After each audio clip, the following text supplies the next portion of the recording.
first the trade ministers, which resolve some outstanding issues and a common position vis-à-vis the unprecedented tariff announcement.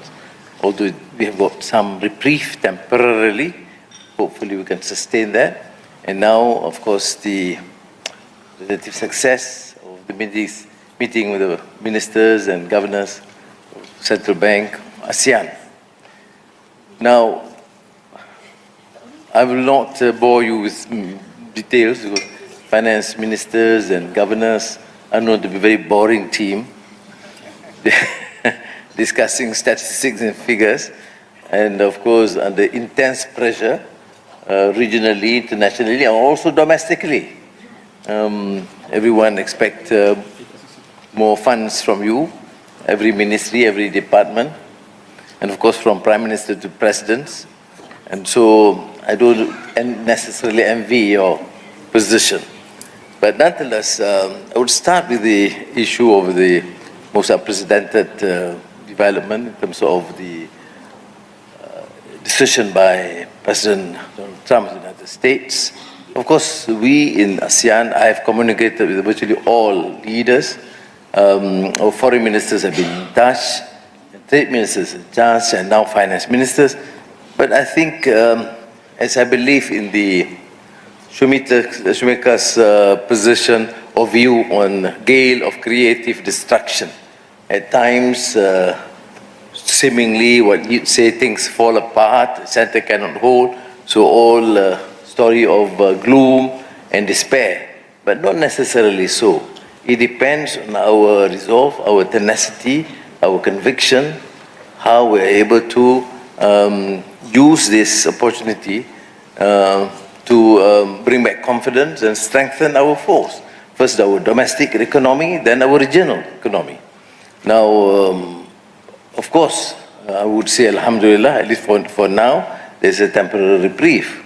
But at the same time, there is a very strong, hardened position vis-à-vis China, which is also a problem to us, because it will impact our economy, in a way.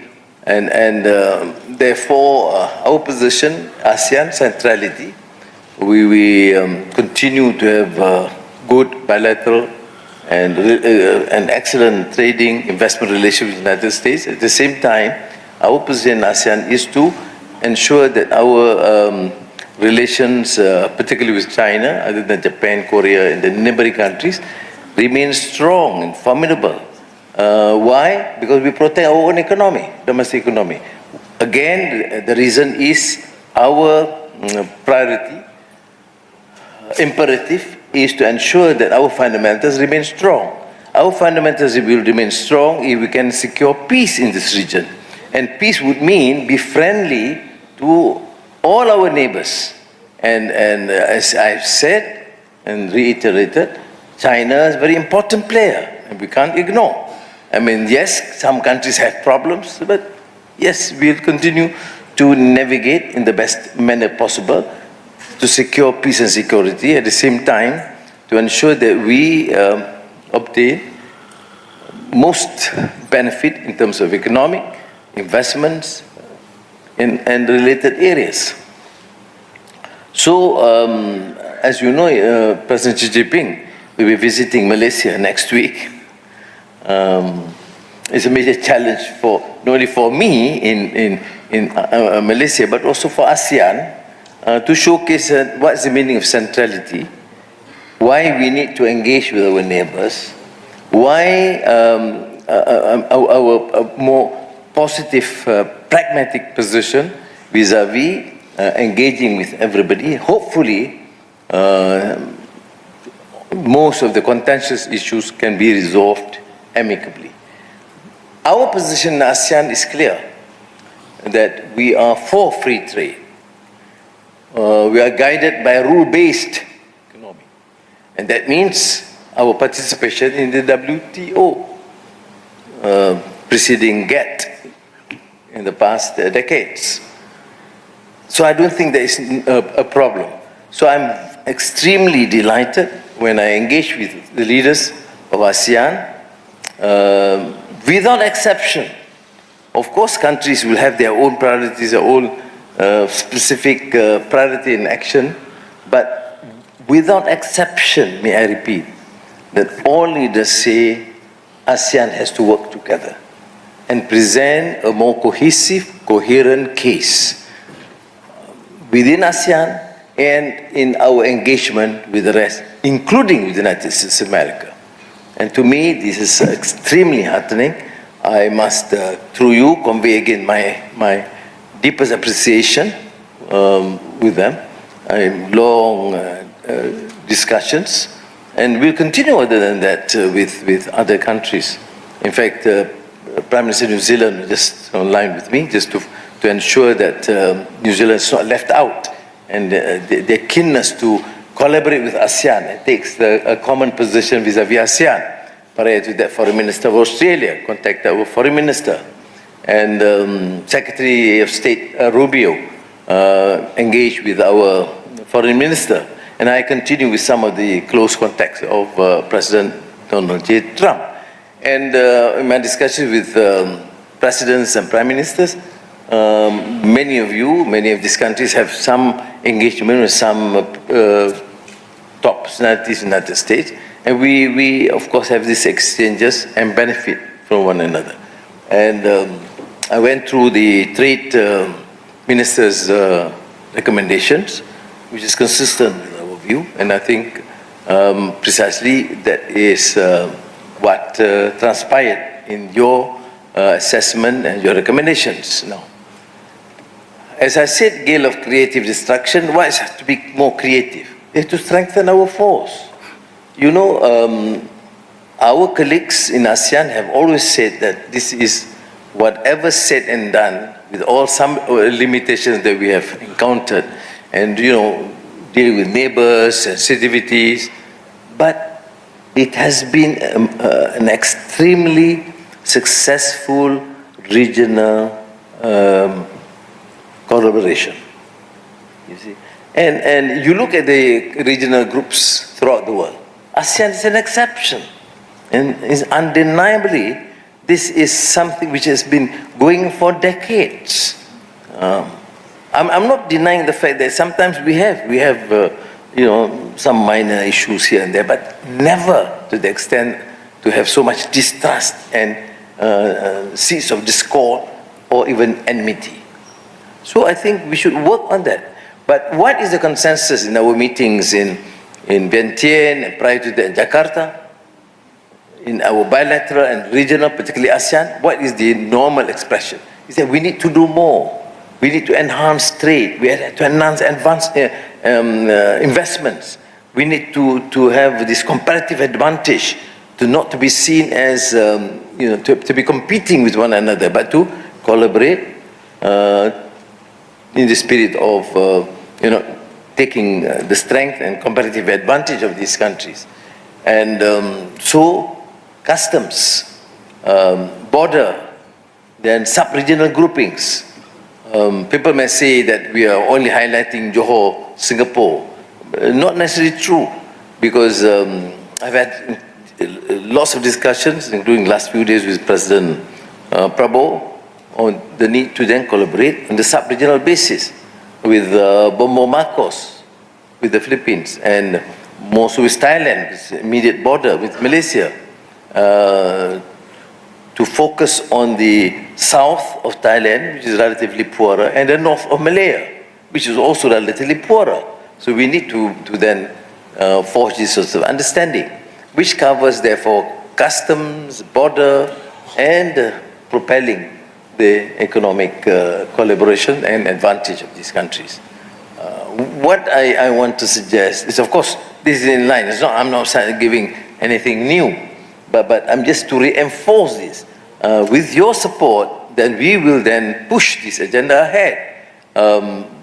With Vietnam, for example, in the energy transition grid, ASEAN energy grid, of course, ideally we should go through Laos, Cambodia, Thailand and down, but it will be phenomenal cost, be at the second stage. But the first stage, for example, is energy grid from Vietnam undersea cable to northern Malaya, right through down to the south and to Singapore. And we were thinking of how to collaborate through Batam and then Sarawak to Sabah and even South Philippines. I mean, these are issues that we can not only explore, but we have to cement this and push fast enough. And there's no point of lamenting about problems that we can't easily resolve. Problem with the United States is not something that we can easily resolve. But intra-ASEAN trade, intra-ASEAN initiative, customs and investments, this we can. And I think we should do it at a faster pace. And finance ministers and governors are extremely influential in this country.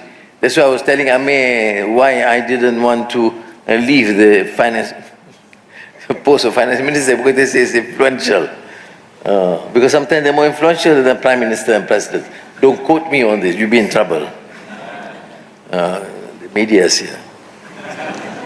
But you can, with your immense influence and power, you should push the agenda forward. The understanding of the macroeconomy, the financial situation, the currency, combined between governor and finance minister, they are the peak, the pillar in any country. Now, with your strength, you can strongly influence, and I think we should come to more specifics in terms of digital connectivity,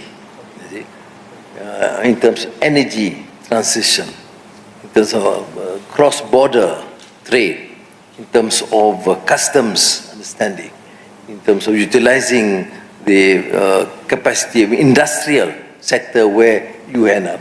There's no point on our smaller economies competing and undercutting each other. But there is a great benefit if we can, for example,